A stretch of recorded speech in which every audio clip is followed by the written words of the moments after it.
The silence in the house after he left for work was different now. It wasn't the comfortable, warm quiet of two people who knew they would reconnect at the end of the day. A silence filled with the promise of future conversation and shared laughter. This was a hollow silence, a heavy silence. It was a silence that seemed to press in on my eardrums, amplifying the frantic, racing thoughts in my head. I sat at the kitchen table, the smooth, cool wood beneath my palms the only thing that felt real.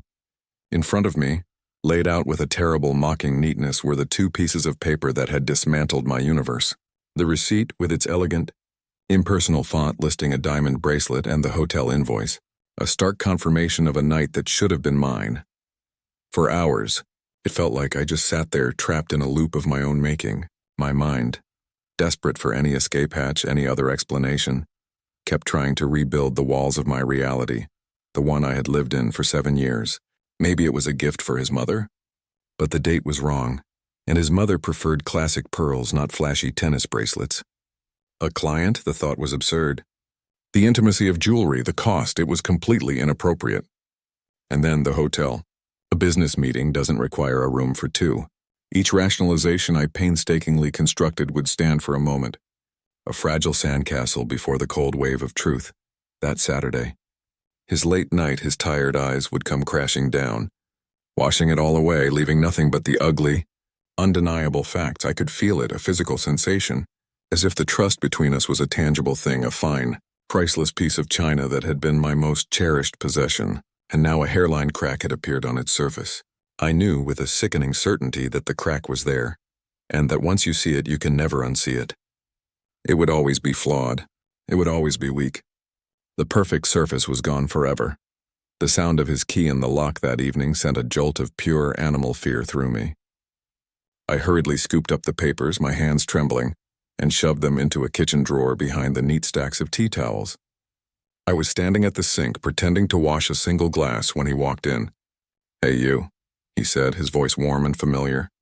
He came up behind me, kissed the top of my head just like he always did.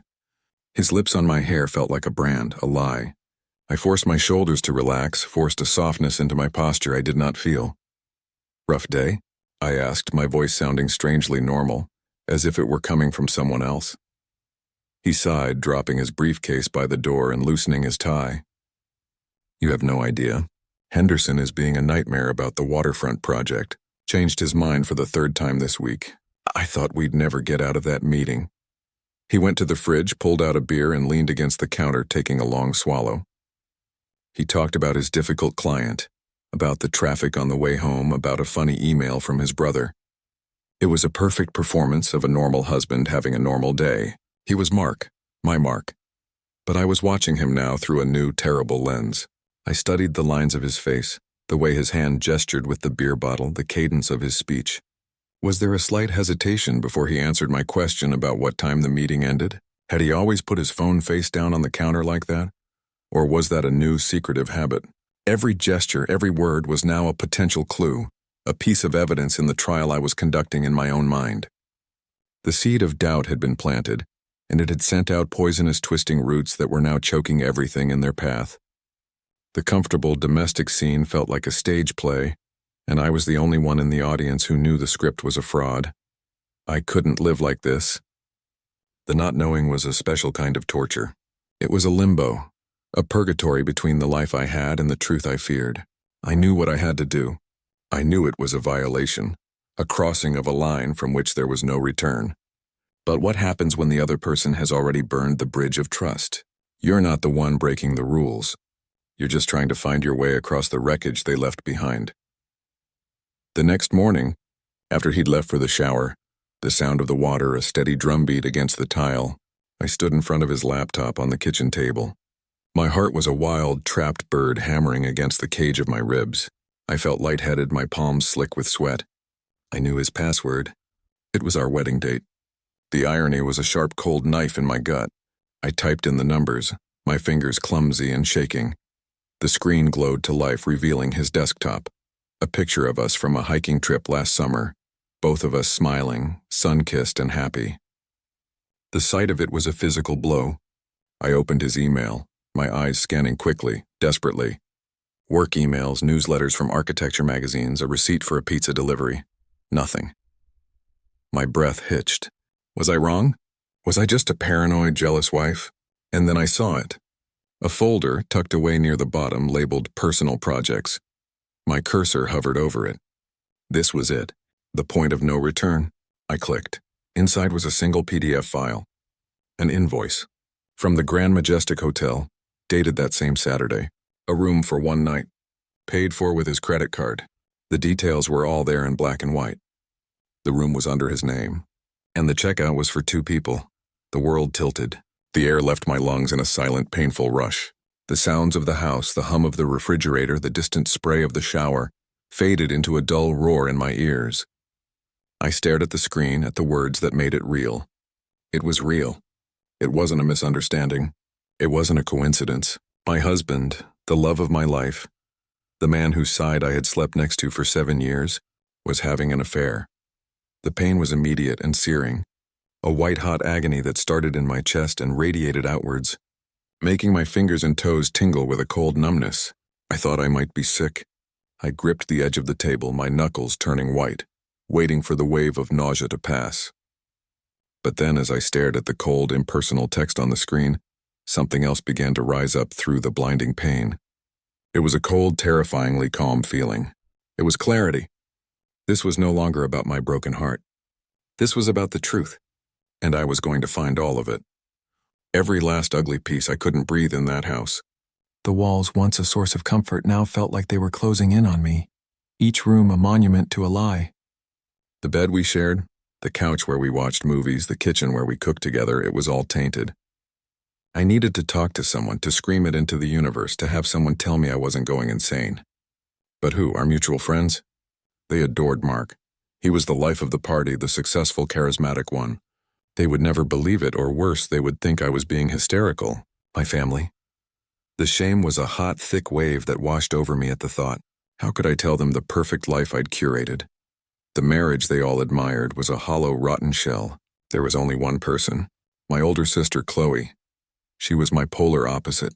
Fierce, pragmatic, with a bullshit detector that could spot a lie from a mile away. She had never been Mark's biggest fan. She'd always said there was something too polished about him, a comment I'd dismissed with the loyalty of a lovesick wife. Now her words echoed in my head with prophetic weight. I drove to her cafe through a pouring rain that matched the storm inside me. The windshield wipers beat a frantic rhythm, keeping time with the frantic pounding of my heart. I pulled into a spot outside the Daily Grind, the cozy book-lined coffee shop she owned, and sat for a moment, watching the rain sheet down the windows, blurring the world outside. Taking a deep, shuddering breath, I made a run for it. The bell above the door jingled and the warm, rich scent of coffee beans wrapped around me. It was a familiar, comforting smell, but it couldn't penetrate the cold that had settled deep in my bones. Chloe was behind the counter, polishing an espresso machine. She looked up, her face breaking into a smile that instantly faltered when she saw me. "Sarah, what's wrong?" she asked, her voice low with immediate concern. She came out from behind the counter, wiping her hands on her apron. I couldn't speak. The words were stuck in my throat, a tangled, painful knot. I just shook my head, tears welling in my eyes. She guided me to a secluded table in the back, away from the few other customers. "Sit," she commanded softly. She returned a moment later with 2 large mugs of coffee, sliding one in front of me. "Now talk to me," she said, her eyes steady on mine. And so, it all came tumbling out. The receipt, the hotel invoice, the lies, the way he'd acted so perfectly normal. The words spilled from me in a torrent, between sobs that I could no longer control. I showed her the evidence on my phone, the photos I'd taken of the damning documents. I watched her face as she processed it. There was no shock, no dramatic gasp.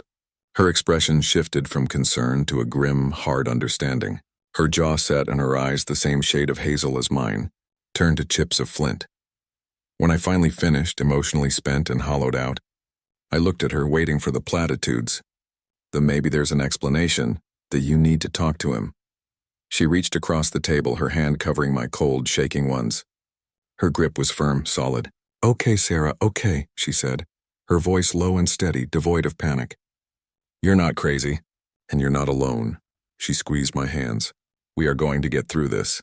But first," she said, her gaze intensifying, "we are going to get the whole story. Every last ugly piece of it.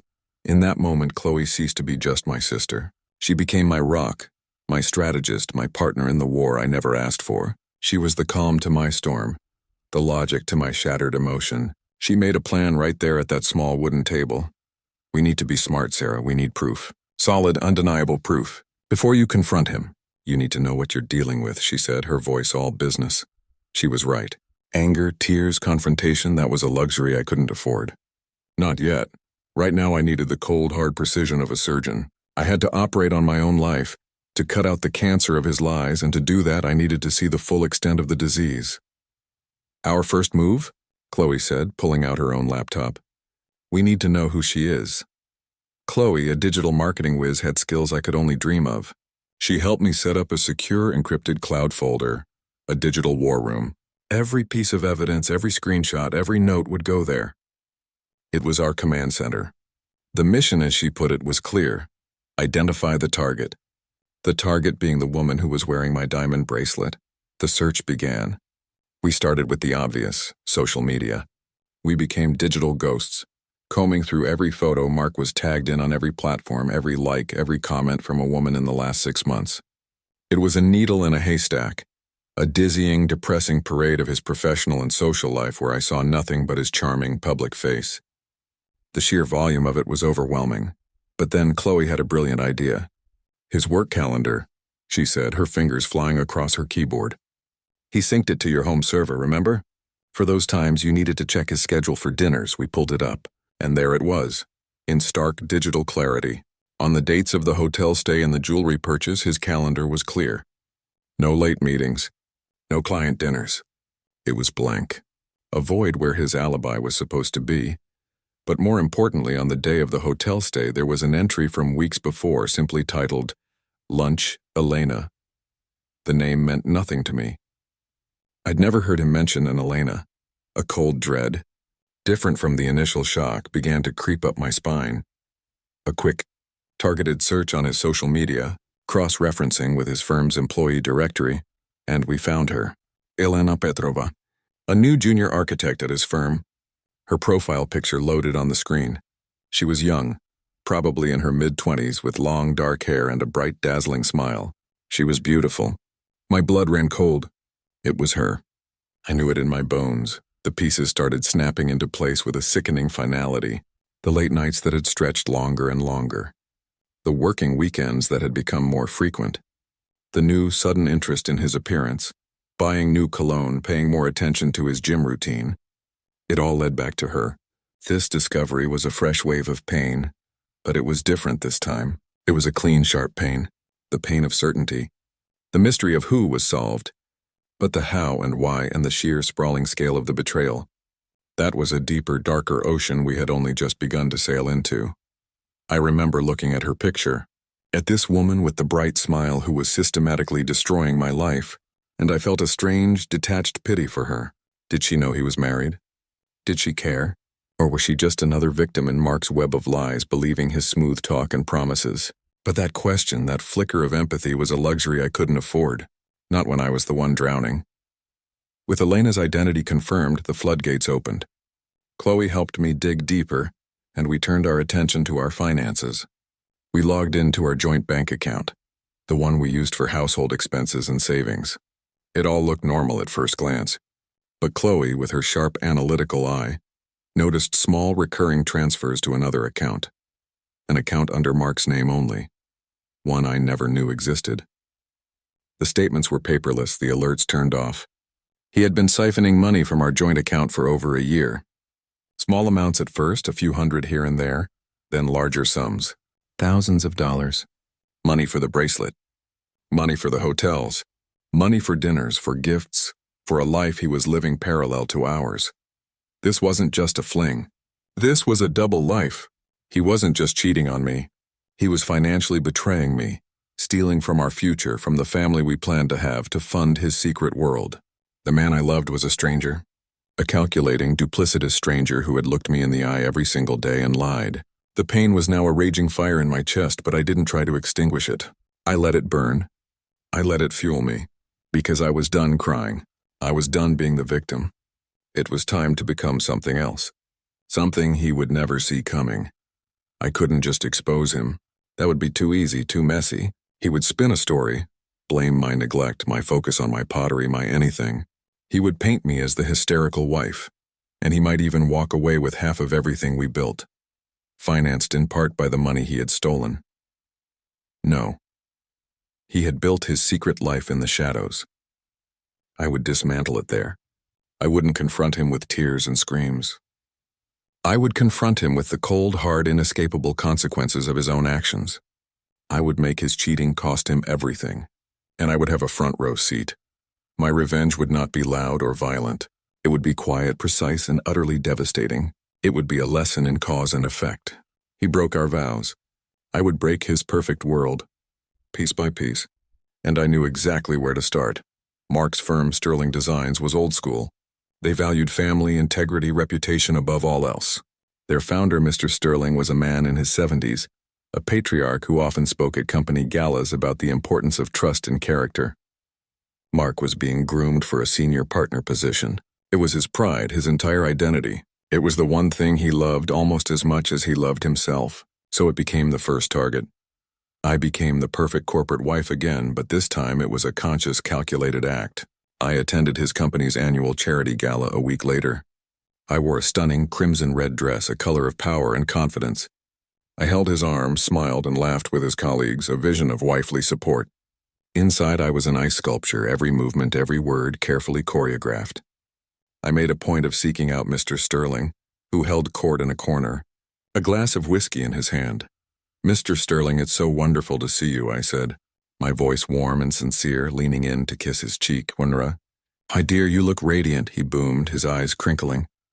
We made small talk about his rose garden, about the old days when the firm was just starting, and then ever so subtly I planted the seed. "It's so wonderful to see the firm thriving," I said, my tone dripping with genuine seeming admiration. "Mark works so hard, sometimes I barely see him." I gave a little self-deprecating laugh. "But it's worth it for this future. He's even been mentoring that new junior architect, Elena, isn't it? He says she's brilliant, but so young. He's been spending so many late nights guiding her, I almost get jealous." I laughed again, a light tinkling sound that suggested it was the silliest thought in the world. "But it's so admirable of him, truly. He has such a big heart," I saw it in his eyes. The slightest flicker of something, a thoughtful pause, a slight tightening around his mouth. The smile remained, but it became a little fixed, a little forced. An old man's understanding of what late nights with a young, brilliant junior could mean, even under the guise of mentorship. The seed was planted. It was a small, almost invisible move, but in the world of corporate politics, sometimes the smallest whisper delivered from the most trusted of sources, the devoted wife, can start the biggest avalanche. And I was just getting started. Over the next few weeks, Chloe and I worked in the shadows, a silent, efficient team. We couldn't access Mark's work email, but we didn't need to. We used what we had.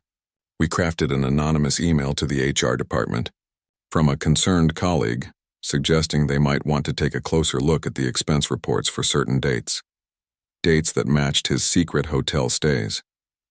We sent another tip, hinting at a possible conflict of interest, that Mark might be funneling potential freelance clients to a private contact. A little nudge that would lead their internal investigation to discover that Elena was, in fact, doing outside design work with him, a clear violation of company policy. Meanwhile, I started to quietly, legally protect myself.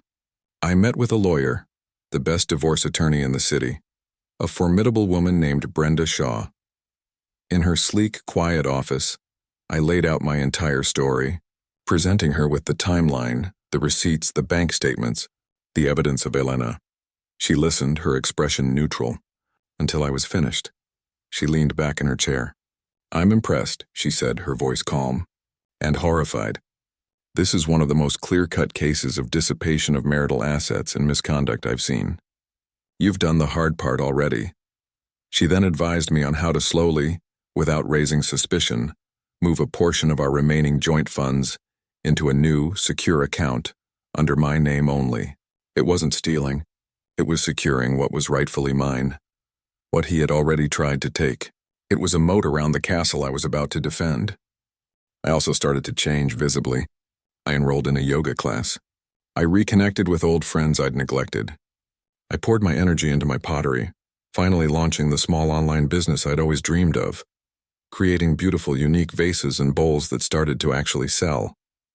On the outside, I was healing. I was moving on. I was becoming independent. For Mark, this was a relief. He saw my new hobbies and my budding business as me finding myself, becoming less needy, less dependent on him. He had no idea that I was building a life, a fortress, that he would no longer be a part of. I was becoming stronger, more self-sufficient, and he was becoming more vulnerable, completely unaware that the walls of his perfect life were beginning to crack under the silent, sustained pressure we were applying. The dominoes were lined up with painstaking care. All I needed was the courage to push the first one, to set the chain reaction in motion. And that courage, that final catalyst, came from the most unexpected place. One evening, my phone buzzed on the coffee table. An unknown number. Normally, I'd ignore it, but a strange intuition, a pull in my gut, told me to answer. "Hello?" I said, my voice cautious. The voice on the other end was female, young, and trembling. "Is this Sarah? Sarah, Mark's wife?" My blood went cold. It was her. Elena. My grip tightened on the phone. "What do you want?" I said, my voice dropping, flat and cold as ice. She started to cry, soft, hiccuping sobs. "I'm so sorry. I didn't know." "Not at first. He told me you were separated, that the divorce was almost final. He said you were difficult, that you were holding on out of spite." My head spun. He had lied to her too. He had built a fantasy for both of us, playing us against each other, making himself the hero trapped between two unreasonable women. She told me everything, the words pouring out in a relieved, guilty torrent, how he promised her a future, how he said he was leaving me as soon as the time was right. She had even seen the secret bank account. He'd bragged to her about being smart with his money, about building a nest egg for their future. But recently she'd gotten suspicious. He was becoming distant, making excuses, canceling plans. She did some digging of her own and found my social media profile. She saw the photos of us from just a few weeks ago, at a friend's wedding, looking happy and very much in love, very much not separated. The facade crumbled for her too. She realized with horrifying clarity that she was the other woman. "He used both of us," she whispered, her voice broken with shame and anger. I wanted you to know the truth. From me, I'm leaving the company. I'm moving away. But before I go, I have something for you." She took a shaky breath. Emails, recordings of him talking about his plans. Proof. An unlikely ally forged in the fires of Mark's betrayal. The enemy of my enemy was indeed my friend, and she had just handed me the final incontrovertible weapon. The weapon that would ensure his downfall was complete, swift, and merciless. The end came quickly after that. With the evidence from Elena, the emails where he explicitly discussed using company resources for his secret projects with her, the voice recordings of him bad-mouthing Mr. Sterling and the company's antiquated values to his young lover, the anonymous tips to HR became undeniable, explosive proof. He was called into a meeting with Mr. Sterling and the head of HR. No warning, no time to prepare a story. I knew it was happening that day. I dressed carefully, not in my yoga clothes or my pottery-stained smock, but in a sharp dark wash jeans and a simple black sweater. I looked strong. I felt calm. I drove downtown and parked my car across the street from the sleek glass and steel tower that housed Sterling Designs. I sat there, the engine off, my hands resting lightly on the steering wheel. My heart was not pounding. It was not racing. It was beating in a slow, steady, calm rhythm, a deep and resonant drum of finality. I watched the main revolving glass doors through my sunglasses, a detached observer waiting for the curtain to fall on the final act. The scene was tense and quiet inside the car, the sounds of the city muffled. And then I saw him, the great Mark, my husband, the architect of his own destruction. He pushed through the revolving doors and he was diminished. He wasn't wearing his suit jacket. His tie was loose, askew. In his arms he carried a cardboard box, filled haphazardly with the contents of his desk, a stapler, a framed picture, a few books. He walked out of the glass doors, not with the confident, purposeful stride of a partner-to-be, but with the slow, shuffling gait of a defeated, broken man. He had been fired for gross misconduct, for unethical behavior, for a fundamental violation of the company's core principles. His career, his reputation, his very identity, gone in a single, humiliating meeting. He stood on the sidewalk for a long moment, disoriented as if he didn't know which way to go, as if the city itself had become a foreign maze. He looked up, squinting in the afternoon sun, and for a split second his eyes scanned the street. They passed over my car, then snapped back. I didn't move. I didn't flinch. I didn't look away. I just watched. Our eyes met across the distance through the windshield and my dark lenses. I saw the shock, the raw humiliation, and then the dawning, terrible realization that I knew, that I had seen this coming, that I had not just known about it, but I was here, a silent witness to his utter ruin. I was there to see it. There was no smile on my face, no feeling of triumphant glee. There was just quiet, a profound, echoing silence that filled the car and my soul. The score was settled. The debt was paid. I started my car, the engine purring to life. I pulled out into the flow of traffic and I drove away. I never looked back. His cheating had cost him his job, his reputation, his secret fortune, and the woman he had betrayed me for. It cost him everything, and I watched. The divorce was swift. My lawyer, armed with the mountain of evidence, the financial records, the timeline, Elena's testimony and recordings, dismantled any claim he had to a favorable settlement. He got nothing he didn't come into the marriage with. The house, the home I had tenderly built and that he had defiled with his lies, was mine. My pottery business was thriving, becoming more than just a hobby. It was a testament to my own two hands, my own creativity, my own strength. The silence in my home was no longer lonely. It was peaceful. It was a chosen silence. It was mine. I heard through the grapevine, as one does, that he had moved to a different city, a smaller, less prestigious firm trying to start over. But a reputation once shattered is like a porcelain vase glued back together. The cracks will always be visible, and it will never hold water the same way again. The architecture world is small. People talk. The story of Mark, the rising star who fell so spectacularly due to ethical breaches, would follow him, a ghost he could never outrun. So what is the moral of this story? Is it that revenge is sweet? In a way, yes. There is a certain dark sweetness in seeing justice served, in watching the universe realign itself. But it's a bitter sweetness. It doesn't erase the pain. It doesn't give you back the years you lost to a lie, the sleepless nights, the feeling of your own identity being ripped away. What it does, what it truly gives you, is your power back. My revenge wasn't about hurting him more than he hurt me. It was about restoring balance to the scales. It was about showing him, in a language he could finally understand, the language of consequence, that every action has an equal and opposite reaction. That you cannot shatter someone's world and expect to walk away unscathed. The greatest revenge you can ever take is not a loud, dramatic explosion that leaves collateral damage in its wake. It's a quiet, steadfast rebuilding of your own life, brick by brick, into something stronger, more resilient and more beautiful than it was before. It's living well. It's living peacefully. It's living happily. It's finding your voice after being silenced for so long. It's learning to trust your own instincts again, to believe in your own worth even if you can never trust another person the same way again. He cost me my innocence. He cost me my blind, unwavering faith. But he gave me something in return, something priceless, something that can never be taken away. My strength. The fierce, unshakable knowledge that I could survive the worst thing I could imagine, and not just survive, but emerge on the other side, whole and complete on my own terms.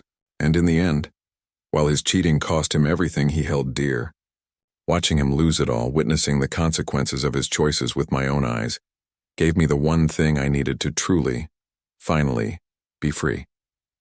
Closure. And sometimes that quiet, hard-won closure is the greatest justice of all.